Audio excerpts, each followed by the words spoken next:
हसनपुर विधानसभा इस बार कुछ खास वजहों से भी चर्चा में है और ये खगड़िया लोकसभा में आता है। समस्तीपुर जिले के अंतर्गत खगड़िया लोकसभा के एक विधानसभा सीट में से एक, और पिछली बार यहां तेज प्रताप यादव विजयी रहे थे। लेकिन तेज प्रताप यादव का इस बार कौन सी पार्टी से मैदान में होंगे, क्या वहां के समीकरण होंगे, आरजेडी किसे उतारेगी, ये कई सारे सवाल हैं। लेकिन मुकाबला दिलचस्प होगा। ज्यादा जानकारी के लिए इस वक्त हमारे साथ हमारे वरिष्ठ सहयोगी राकेश रंजन जी हैं। राकेश रंजन जी, कहा जा सकता है कि इस बार तो ये हॉट सीट हो गया है हसनपुर।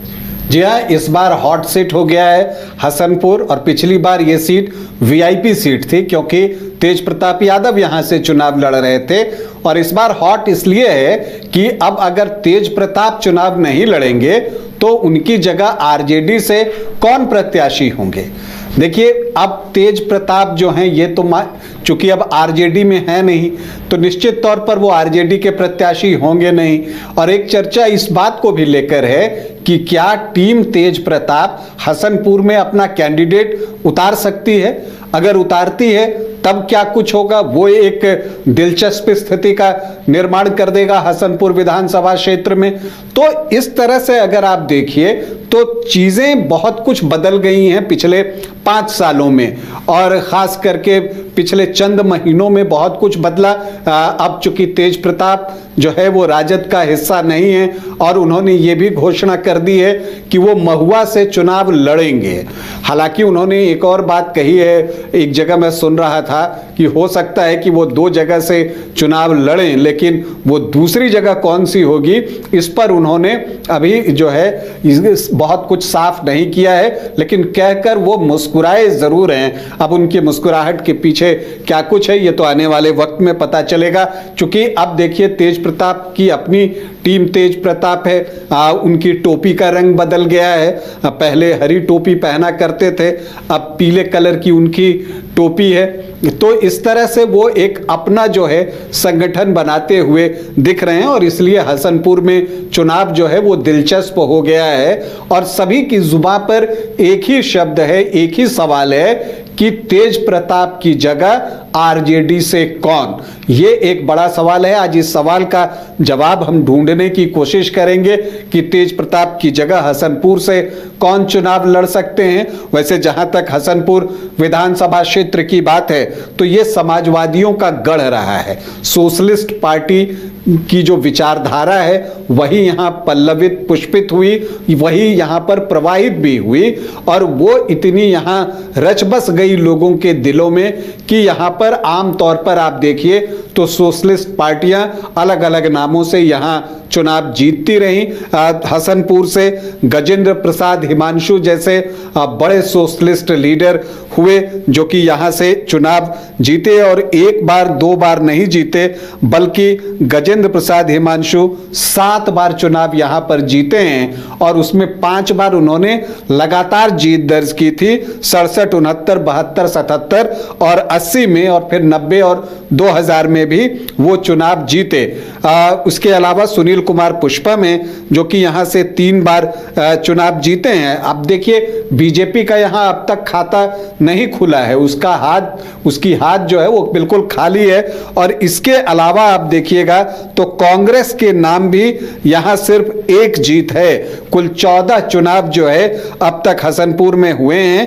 पहला चुनाव 1977 में हुआ था और गजेंद्र प्रसाद हिमांशु जो है हसनपुर के पहले विधायक थे, लोहियावादी थे, लोहिया के विचारों से जो है वो जुड़े रहे।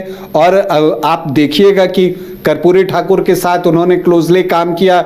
चौधरी चरण सिंह थे, उनको वो अपना आदर्श मानते थे, उनके साथ उन्होंने जो है कार्य किया है, उनके साथ वो उनको बहुत पसंद करते थे और सिद्धांतों से बंधे हुए व्यक्ति थे। उनको कई बार ऑफर भी हुई चीजें बड़ी कि उनको जो है सीएम बना दिया जाएगा, लेकिन उन्होंने कांग्रेस से कभी हाथ नहीं मिलाया। वो ऐसे सोशलिस्ट थे और इसीलिए जो है उनकी एक अपनी छवि है और लोग उनको उसी तरह से याद भी करते हैं। तो जो कुल 14 चुनाव हसनपुर में हुए हैं उसमें आरजेडी, जेडीयू और सोशलिस्ट पार्टी को 3-3 बार कामयाबी मिली है। तो जनता दल जो है यहां से 2 बार चुनाव जीतने में सफल रहा है।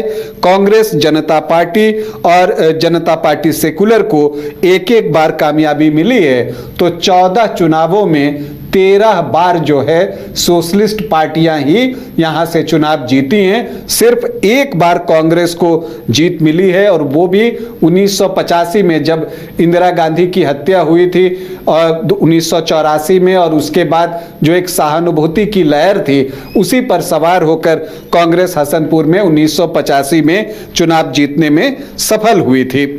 फिर अब अगर हम यहां पर देखें कि आखिरी 3 चुनाव हमें क्या कुछ बता रहे हैं, तो हम 2010 से शुरू करते हैं। तब आरजेडी से प्रत्याशी थे सुनील कुमार पुष्पम, जो कि यहां से 3 बार विधायक रहे हैं, और उनके सामने जेडीयू से राजकुमार राय थे। और इसमें एक मुकाबला हुआ, दोनों के बीच में एक ट्रायंगुलर फाइट थी। अर्जुन प्रसाद यादव उसे ट्रायंगुलर बना रहे थे। सुनील कुमार पुष्पम को 33,476 वोट आए, 28.69%, और राजकुमार राय को 36,767 वोट आए, 31.51% वोट, और अर्जुन प्रसाद यादव जो निर्दलीय लड़ रहे थे उनको आए 11,479 वोट, मतलब 9.84% वोट। तो इस ट्रायंगुलर फाइट में, एक कठिन मुकाबले में, राजकुमार राय 3,291 वोटों से चुनाव जीत जाते हैं। लेकिन 2015 में तो परिस्थितियां राजनीतिक पूरी तरह से बिहार में बदल चुकी थी। महागठबंधन बन चुका था जिसमें जेडीयू, आरजेडी और कांग्रेस एक साथ एक ही बैनर के नीचे चुनाव लड़ रहे थे।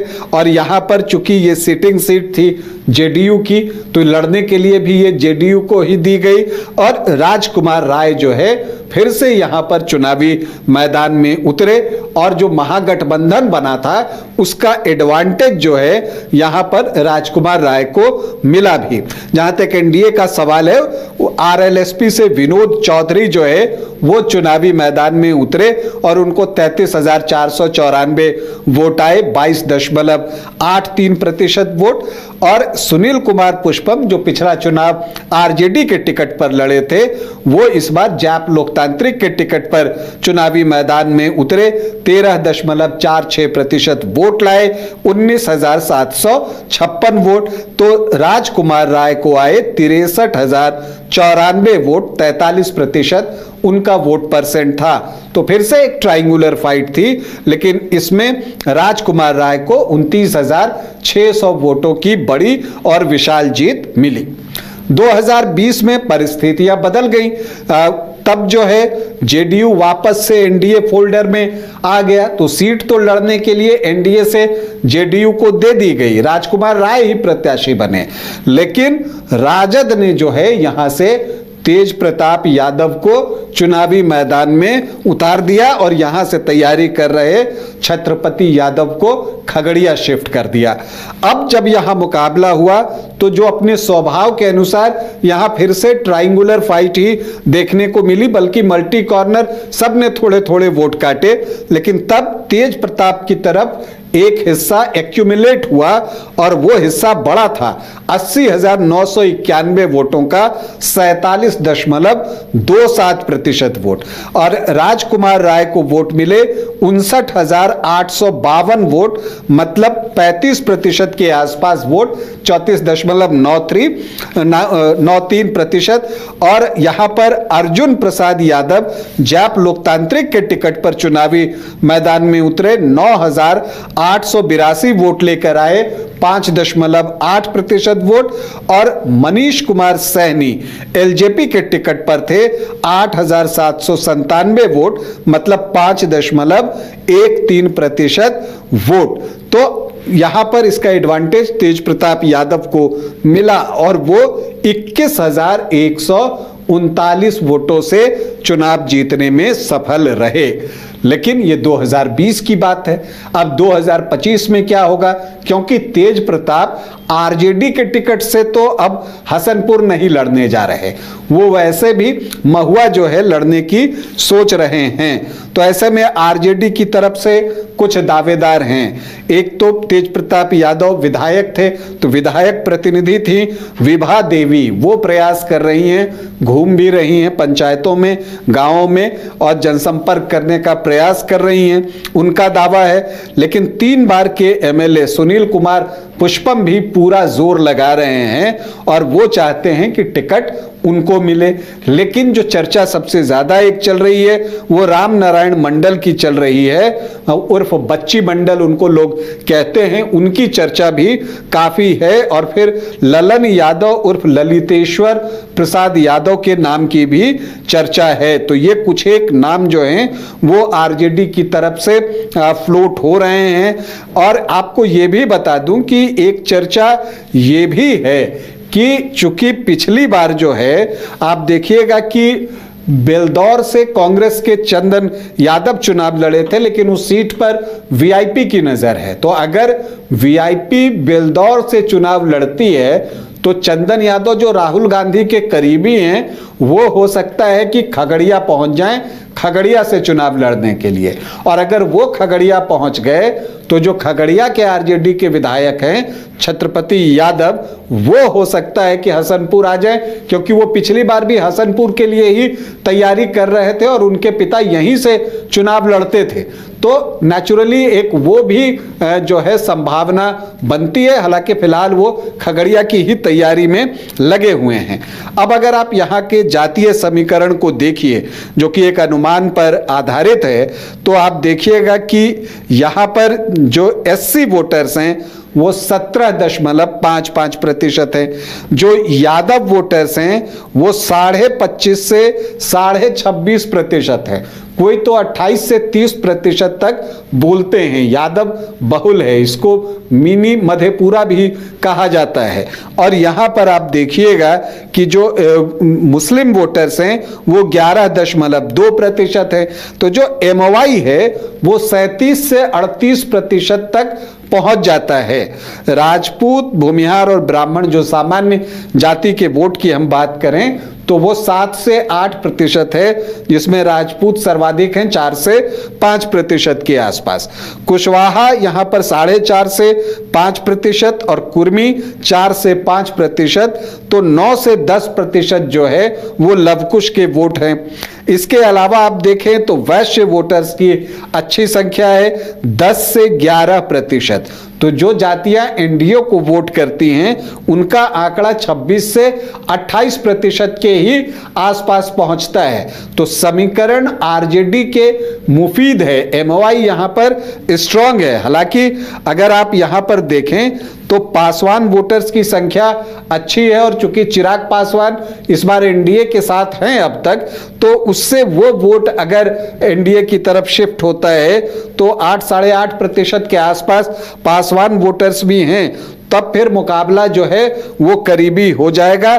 लेकिन यहाँ पर अदर ओबीसी ईबीसी की संख्या जो है वो महत्वपूर्ण है, 17 से 19%, जिसमें मल्लाह वोटर्स ही 8 से 9% होंगे। इसके अलावा धानुक, तांती, कुमार, नोनिया और कई जातियां जो है इसमें सम्मिलित हैं। तो एक दिलचस्प मुकाबला बन रहा है। अगर दलित वोटर्स में से पासवान वोटर्स का वोट जो है वो एनडीए की तरफ शिफ्ट होता है तो बिल्कुल क्लोज फाइट होगी।